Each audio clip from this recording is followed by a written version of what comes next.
rainy seasons due to the impact. Somalia President Hassan Sheikh Mohamud Sunday addressed the Climate Change Research Summit in Djibouti. He called on regional leaders to come together to find ways to create resilience. Climate change impacts are dire and require drastic action from regional policy and decision makers to change this trend.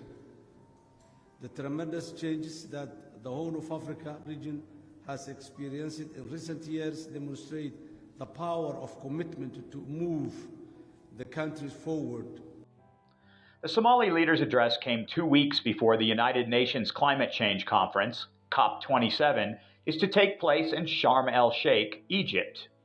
That event creates a huge opportunity for Horn of Africa nations to find funding. $100 billion is to be pledged to support resilience programs for developing nations. Hassan Sheikh gave a hint to how Somalia would spend some of this money. Somalia's desertification has to be reversed, and it's the beginning and the first phase for planting 10 million plants. The tremendous change that the country has experienced in recent years demonstrate the power of commitment to move the country forward to meet our people's aspiration for a better future. That better future begins with the developing and protecting our environment for the generations to come. Ethiopia's representative bragged about planting 25 billion tree seedlings over the past 4 years. Other speakers also talked about how to cooperate to fight the effects of climate change.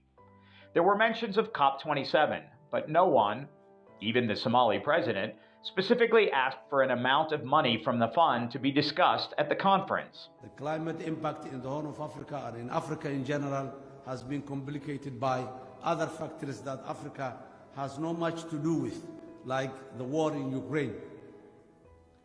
With droughts recurring every 2 to 3 years, down from 7 to 5 years in the past, and failure of 4 successive rainy seasons, the usual adaptation methods have reached the limits, forcing many people to be internally displaced in major towns in this part of the world.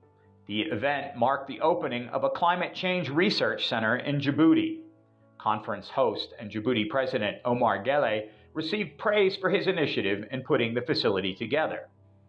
Congratulations to you and to the people of Djibouti, and thank you very much.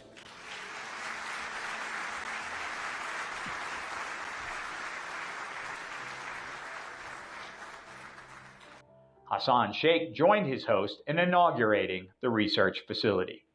ADN TV will continue to report on climate developments across the world.